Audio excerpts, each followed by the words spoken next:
This podcast is part of the Deluxe Edition Network. To find other great shows on the network, head over to deluxeeditionnetwork.com. That's deluxeeditionnetwork.com. You're down on your luck. You're about to get evicted from your home. The police show up to make sure everything goes right and to escort you out. What happens when the very people that you believe is there to help you is only there to serve themselves?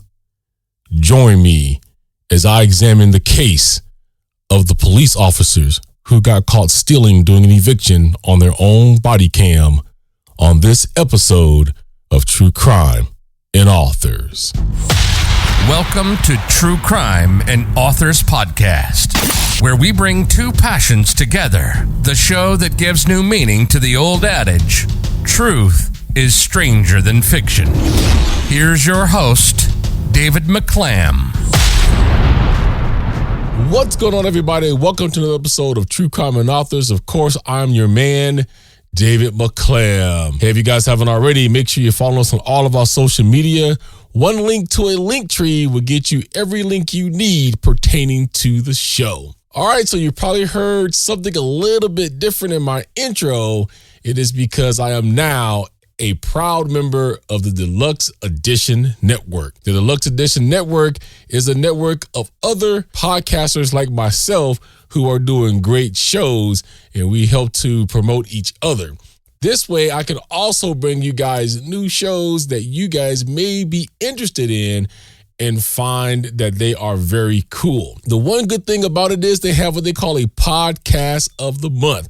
So every month, randomly, one of the podcasts gets featured. So this month being March, that podcast is Bev's Video Kingdom. So that podcast is about four small town friends, and they will hilariously and unpretentiously review movies they love and then hold highly competitive drafts on categories related to the week's film. I will leave links for Bev's Video Kingdom down in the show note description. Please go over and check them out and check out all of the other fabulous podcasts in the Deluxe Edition Network. All right, so today's case is going to be an interesting one. I couldn't make this up if I tried. So today we're going to talk about the three Smith County Constable deputies that was caught stealing from a house that they were sent to serve an eviction notice on their own body cams. Folks, I tell you, if I didn't see this for myself, I may not believe it either. But I saw it. There is a video that is on YouTube about it. I will post a link to that in the show notes so you guys can go check it out. And there is not a lot of information on it. So I want to thank Tyler Morning Telegraph, which is where I'll be reading from, which is the newspaper there. And then I will fill in some of the blanks that may be here, being that I have been keeping up with this case and I saw the video. So here we go. So Smith County Constable Curtis Traylor Harris and two of his deputies are accused of stealing ammunition, watches, sunglasses, makeup, and cash while serving an eviction notice in Tyler. The Texas Rangers arrested were Traylor Harris, Smith County Constable's Office Chief Deputy LaQuinda Banks, and Sergeant Derek Holman last week on charges of abuse of official capacity, official oppression, and property theft. All three were released from the Smith County Jail on bonds totaling $30,000. Now, I should tell you guys that this was back in November of 2021. According to the arrest affidavit, the body camera footage from Banks, Holman, and other video shows Traylor Harris, Banks, and Holman rummaged through the residence while the occupant was away. The items reported missing by the resident include 4 watches, a partial box of .22 caliber ammunition, a box that could contain Apple AirPods, Oakley sunglasses, Ray-Ban sunglasses, makeup, and a safe containing antique coins, quarter collection, military medals, a diploma, a birth certificate, and a social security card. More than $750 in cash was also reported missing, the affidavit stated. Now, let me tell you what this looked like on video. Because I haven't done him here yet, but if anybody knows me, they know that I believe that the dumbest criminal in the world is the BTK killer. And that's because he pretty much turned himself in. I think these guys may have taken the cake. So what happens is when the video first starts, you see the female who is LaQuinta Banks. And I believe in the closet, I believe that was Traylor Harris. So Curtis Traylor Harris. And you hear her say, I think I just turned it off. Now, what she was saying was that she had believed that she had just turned off her body cam so that she can go ahead with these other two and commence to stealing. The funny thing is she didn't turn it off. She actually turned it on. Now, as a citizen of any state in America, you should be concerned by that statement. And here is why. Back when body cameras first came out, I think a lot of us was led to believe, at least this is what I heard from the LAPD was supposed to happen, was that those cameras was actually set to turn off and on at a specific time. So one of those times is supposed to be when they get out of the car, or it's just on all the time. The other one is the officer is not supposed to be able to tamper with that footage. Well, that's not how they work. Listening to the Al Murdaugh trial this week, there is a cop that testified in the first day, and he told you flat out that that's not how it works. He says that basically when his blue light is activated, it automatically turns on the camera, and it's supposed to turn on when he gets out of the car, but sometimes it does not, and he has to manually turn it on. I'm alarmed by that because those are supposed to be there to protect us, but if they're not all turned on, just like I talked about in the Tyree Nichols case, they wouldn't always turn on all the time. In this case, this was the same case, except for reversed on her. So the camera actually didn't do its job and it didn't turn on, but when she hit the button, it turned it on. She heard the beep and she said, all right, I've turned it off. And you see them begin to steal. And the first thing you see is you see this box come down that's full of about 4 very expensive watches. And you just see her just housing stuff. She's just like, oh, yeah, we got to have these. We going to grab these. And she is like shoving these in her, whatever, underneath her bulletproof vest, just shoving them in different pockets in her uniform. And at one point, you see her actually put the camera down and she's just shoving stuff. They move to these other bedrooms where she finds the Ray-Ban glasses.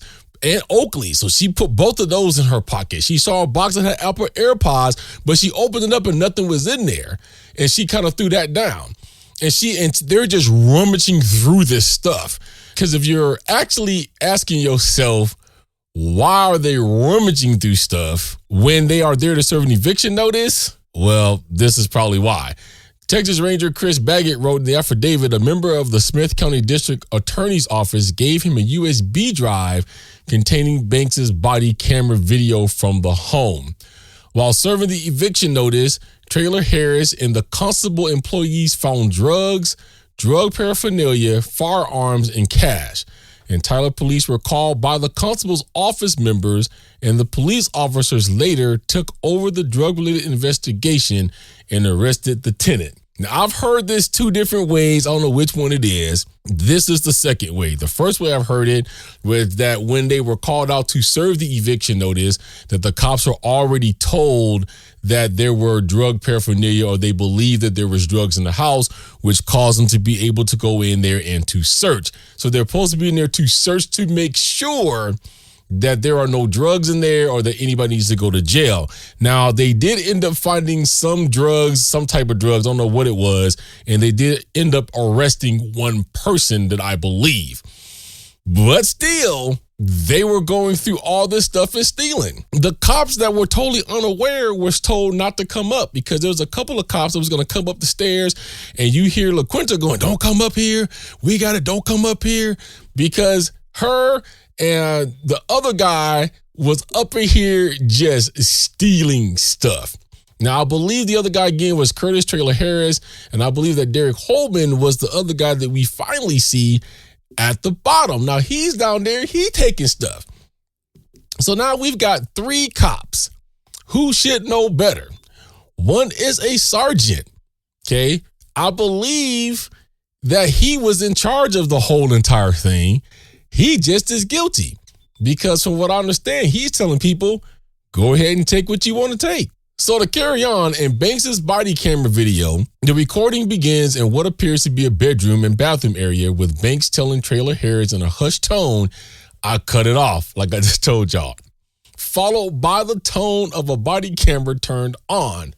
According to the affidavit, Banks was heard saying, hold on, don't come down here, as Trailer Harris is trying to hand her the watch display case. Trailer Harris carried the watch display case into a closet while continually attempted to hand it to Banks. She followed Trailer Harris and he's heard saying, take that stuff, referencing watches from a display case. She removed 4 watches from the case and placed them in her shirt, according to the affidavit. Trailer Harris continued to rummage through the closet. Banks is later seen placing the ammunition in the Apple box into her uniform shirt, and she continued to go through bathroom and nightstand drawers. Banks was also seen finding a magazine for a gun, which appeared to be the small box of .22 caliber ammunition placed into Holman's vehicle, the document read. Just like I just told you guys. Now, the one thing I did not see, maybe I overlooked it, but I didn't see her put the Apple box into her uniform. I thought that she opened it up and it was empty and that she threw that box back down. So I may be mistaken about that, but it is all in the video that I will have linked in this episode. So then Banks also found a gray safe that was placed into the rear of Holman's patrol vehicle. She handed Trailer Harris what appeared to be a wallet with money, and Banks commented, some more money, Baggett wrote in the affidavit. Trailer Harris and Banks left the bedroom and went upstairs as 2 females walked into the residence wanting to talk to them and mentioned a lawyer. When they approached the top of the stairs, Holman was standing guard, and Trailer Harris and Banks told the 2 females they found cocaine, marijuana, and paraphernalia, according to the affidavit. Holman, alongside Trailer Harris, asked the females to wait outside until they finished clearing the residence. In the video, Holman and Banks were seen moving items from the residence toward and into Holman's patrol vehicle. Trailer Harris and Banks continued to go through the residence and items such as a box that appeared to have a revolver later placed in Holman's car. Banks also found makeup and commented, this is the S I bought last night, which was followed by laughter. She was seen placing the makeup products into her shirt, the affidavit read. At one point, Banks then commented, cleaning house, as she was putting items like sunglasses in her shirt. Banks said on the video she needed to go sit down and rest because she got a little fatter, according to the affidavit. I can't make this up, meaning that she's got so much stuff in her vest now that she has gained some weight. Then the management company representatives began walking into the residence to remove the tenants' belongings. 4 hours later, Trailer Harris, Banks, and Holman were seen moving a safe, boxes for guns, a wallet, and a rifle magazine, the document stated. So now we've got the 2 females that I believe live there, and they are trying to approach the cops, and they're saying, oh, no, we found this paraphernalia. Can you please step outside? Because they're not done on their stealing spree yet. You got Holman that's standing guard, letting them know, hey, here these people come. We need to make sure what we going to say. Now, I'm going to say this. They say there was drugs in there. I didn't see none come out. I do know somebody got arrested. But here is the problem when you have police officers that's in here doing things that they should not be doing. All of that now becomes questionable. What if one of them decides to say, we didn't have any drugs in the house? They probably planted those because they was in there stealing my stuff. You can't really go back and say, well, we don't know about that. You have to now. The DA or whoever has to now take that into consideration that, okay, maybe they didn't. Now, I don't know what became of the drug thing, but I'm just saying this could be something that could come up.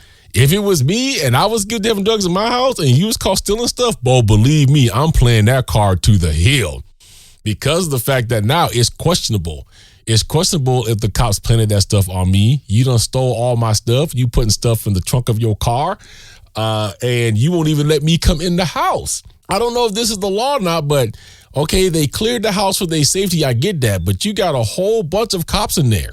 Couldn't you have pulled one person down there that lived there and said, okay, look, this is what we found. This is what's here. We're going to put you under arrest. None of that even took place. So an hour after moving the items into the car, the tenant arrived and Trailer Harris and Banks go back inside the residence to discuss the eviction paperwork. The resident said she could not find her paperwork because somebody came in and dumped all my stuff. On the phone with someone, the tenant said the constables came in her house, took guns from her home, dumped all her drawers out, the affidavit explained. Now, they did ransack these people's houses. I'm not going to lie. They had no regard. They were like opening drawers and just flipping things everywhere. There was things that was already in boxes. It looks like that the tenants had already been preparing to move out because they knew they were going to get evicted. They're just opening these people's boxes, just storing things everywhere. You would have thought that they actually got called out there, to search for a murder weapon, because the way they was going through there, it was ransacked. With the tenant saying that they took guns from my home is because she saw them take all her guns out and put them in the trunk of the car. When the resident questioned the constables about her drawers being open, Trailer Harris walked away. Banks and Holman continued to pressure the woman about the drugs, according to the document. Tyler police arrived at the scene and Banks showed the police officer the drugs removed from the residence, the affidavit read. Trailer Harris later walked up to the back of his patrol vehicle where Banks, Holman, and the other constable deputy were standing. Trailer Harris pulls out a wad of what looked like cash from the chest pocket of his uniform shirt, and someone made a comment, "You didn't give me none of that?" And they all laughed, the affidavit stated. Banks asked if they should give it back to her since it was her money. A Tyler police sergeant told the constables that Tyler Police Department would take over the drug seizure and everyone needed to stop coming in and out of the residence until the drug investigation was complete, according to the affidavit. Banks is seen attempting to assist in the arrest, and it appears she tried to turn on her body camera, but she actually ended the body camera recording. In a Tyler police body cam video, Holman told the police officer he and other constables were digging, but they were just clearing the house to make sure there was no one in the home, the document read. Now, I know it says that she tried to assist in the arrest and that she ended her camera. The camera really didn't end at that point, because what happens is you see her go back to her car, and in her car, you see her unloading all this stuff. And she's like, yeah, I got these Ray-Bans, got this makeup. And she's actually unloading all this stuff and putting it on the seat of her patrol car. Here's kind of the dumb thing about that. I believe an officer patrol car not only has a camera that points outside, but it has one that points inside. But you don't got to worry about that because she has a body-worn camera that she thinks that she deactivated, and what she did was she activated it on them. So when she heard that beep was saying it was turned on. She thought it was turned off. So we got everything.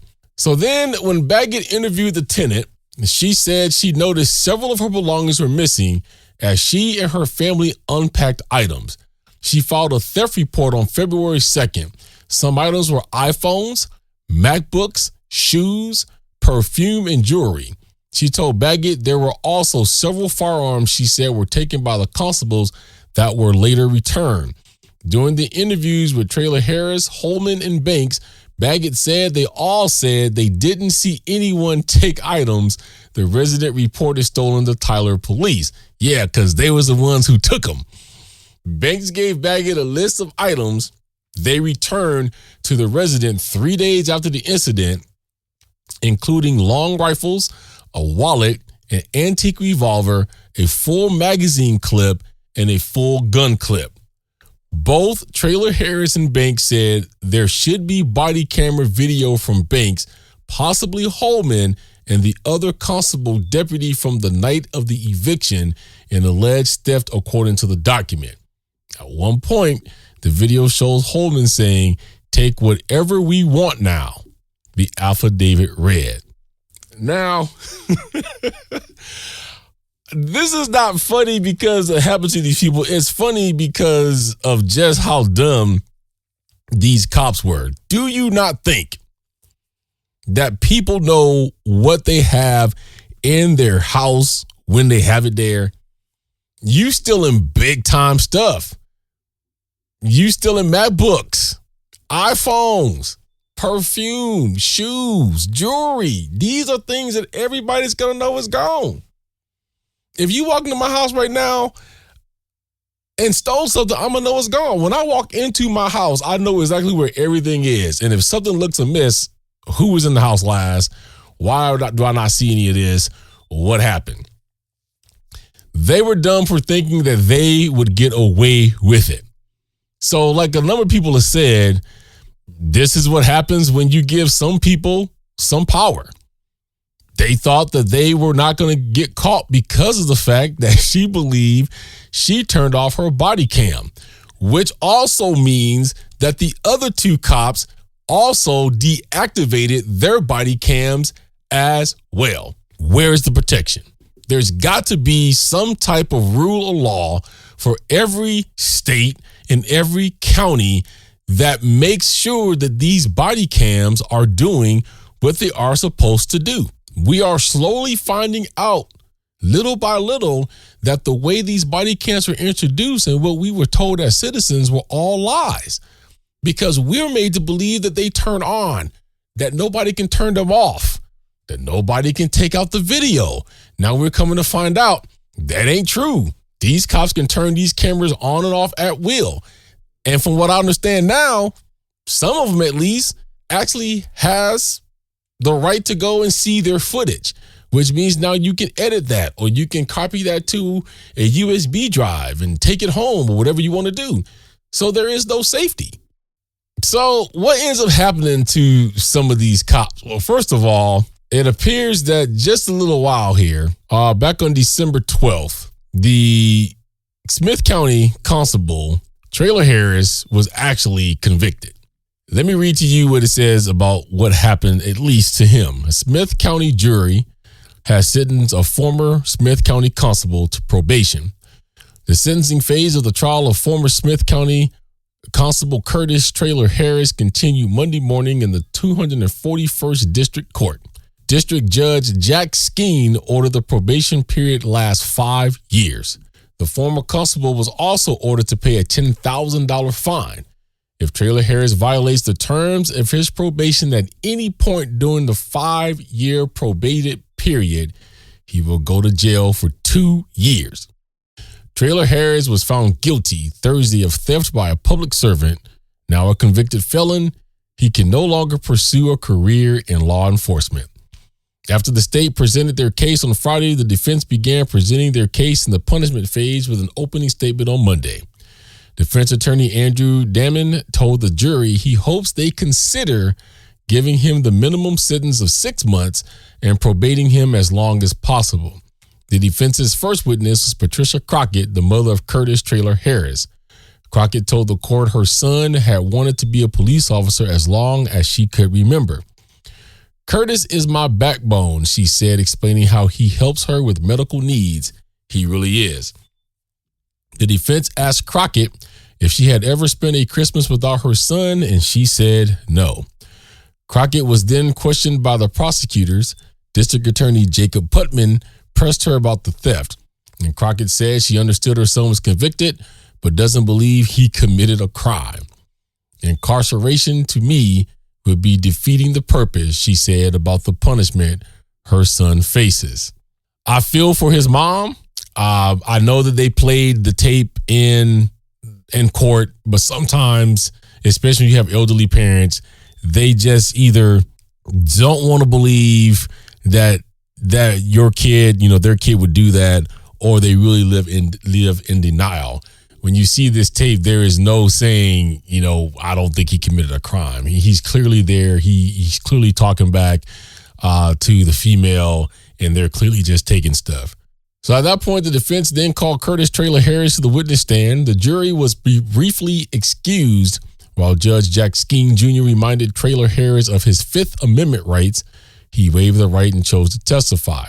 On the stand, Traylor Harris offered a public apology to the family affected by the theft and the citizens of his precinct. I stepped into a role that I wasn't 100% prepared for, he said. If given the opportunity, Traylor Harris said he hopes to put himself back through school to become an educator. I'm sorry, folks, but I've heard this excuse way too much too. I've been placed in a role that I wasn't 100% prepared for. Okay, when you took the test to do this, were you prepared for that? If you're not 100% prepared for a job, why don't you say that at the time they offer you the job? I don't know 100% how it works, but from some of the buddies I have that's cops, a lot of these positions you have to actually prepare for and take tests on and do multiple interviews. And so to stand up and say, I wasn't 100% prepared for, or are you meaning you wasn't 100% prepared to get caught? And that's what I think it meant. He was prepared for the role, but he wasn't prepared to be caught with doing what he was doing. He said, hard to think about starting over again at 34. Traylor Harris' defense attorney then offered photos of the former constable's time in office as evidence. He then asked the jury for the opportunity to be put on probation. Prosecutors then asked Traylor Harris about his apology. He told prosecutors he was sorry for not stopping LaQuinta Banks from stealing. I ignored it, he said. And Traylor Harris said he did remember seeing her steal a pair of sunglasses. Putnam pointed out that this means Traylor Harris lied under oath in previous testimony. I aided in the fact that I didn't stop her when I suspected it, he said. Putnam then questioned Traylor Harris about his request for probation and pointed out his previous bond condition violations. With no further questions, Traylor Harris was excused from the stand, and the defense then rested when the jury returned from a brief recess. The jury can choose from a sentence of no less than 180 days in a state jail facility and no more than 2 years. A fine of up to $10,000 can be assessed, and the jury can also recommend his confinement be probated. Both sides are now making closing arguments, and the jury began deliberating Traylor Harris' sentence following closing arguments. So I believe he actually did get that sentence. He got the $10,000 fine. He also did get probated for, I think, the 5-year period. This, though, is what happens in cases like these when you have to save your own butt. Because guess who was the first one that wanted to come up and testify? You got it, LaQuinta Banks. And she's sitting up on the stand saying, I'm only doing what I was told to do. He told me I could take whatever I wanted to. And then, of course, her lawyer's like, so, she was doing what she's supposed to do. Come on now. That ain't what the video shows. The video shows that y'all went into this house that looked like they had some money. Yeah, you may have been told there was drugs there, but I don't believe these people that lived in this house were drug dealers. Maybe they had a small amount of drugs on them. Maybe they were using, but I don't believe they were drug dealers. I think they may have fallen on hard times because if you look at the video, you see that this house is in a very, very nice neighborhood. It looks like people that lived there made very good living for themselves. The stuff that they were stealing was not cheap. I mean, I don't know if you guys has bought a pair of Ray-Bans, but those things can start at 200 bones and go up. And they're still in all kinds of watches. I mean, nice high designer watches. So I think whatever happened to them, maybe the pandemic caught up with them. They fell on some hard times and they end up getting evicted. And the cops show up because they're told, hey, there's drugs here. So LaQuinta was the first one to testify against him and pretty much throw him under the bus. I don't know what has happened to the other two at this point because they only said him at this point in time. And this has been back now in 2021, 2022. So I hope that they all get what's coming to them. This is why citizens, some citizens at least, has issues with the police. And I'll be the first one to tell you, yes, all three of them was black cops. And I say that because a lot of people say that people like myself, who's a African-American true crime podcaster, only runs down the white cops. That is 100% not true. I'm telling you, everybody that's doing wrong. And these three should all be taken out and put up underneath the jail. I don't think a 2-year sentence is long enough. I think they should get longer than that. I get the $10,000 fine, but I think it should be longer than that just because of the added stress that they've already caused these people. Apparently, these people are already in a rough time. They're already thinking about losing their home. They're probably thinking about where they're going to go live now. Now you find some drugs in the house. That adds to the pressure. Now at the same time, these people's already losing something, and you got the nerve as the people that has been sworn to protect and serve to go into the house and steal the little bit of stuff they got left. That's ridiculous. I don't care what color you is, what religion you is, where you from. Wrong is wrong regardless. And these three was wrong. What do you guys think about this case? How would you guys feel if you left your house or you were outside the house and, cops is in there going through your house and you trusted them because they're law enforcement? Would you feel betrayed if something like this happened to you? I'm curious to find out. Won't you guys drop me a line at truecrimeandauthors@gmail.com. Let me know what you think about this case. If I get any further details on what's happened to the other ones, I will definitely come back and let you guys know. All right, so I thank you guys for tuning in to this one. Next week, the author you are going to hear from is going to be Bonnie Fawn. You're not going to want to miss that one. Bonnie's going to come and talk to you about her book that she wrote that actually does deal with real life things surrounding 9/11. Join me as I ask her questions about that, how challenging it was to write that particular book. And you don't want to miss that to hear what she has to say. Also, your extraordinary person is going to be Guy Morris. You definitely don't want to miss this. He has a bunch of stories that are all true stories. Everything from, Russians hacking a CIA cyber tool all the way down to getting threatened by a cartel.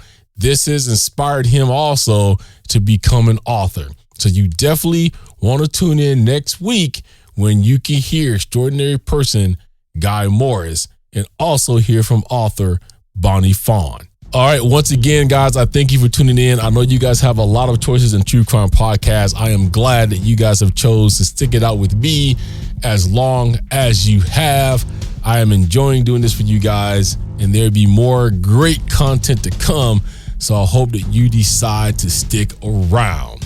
I hope you're all being safe out there, and always remember, always stay humble. Kindness is always make somebody's day. A little love and compassion can go a long way. And this is the podcast where two passions becomes one. I'll catch you guys on the next one. Thank you for listening to True Crime and Authors. Don't forget to rate, comment, and subscribe. Join us on social media. On Facebook at True Crime and Authors. On Twitter at Authors True. On YouTube and TikTok at True Crime and Authors. And email at truecrimeandauthors@gmail.com. Cover art and logo designed by Dazzling_Ray from Fiverr. Sound mixing and editing by David McClam. Intro script by Sophie Wild from Fiverr. And I'm the voice guy, your imaging guy from Fiverr. See you next time on True Crime and Authors.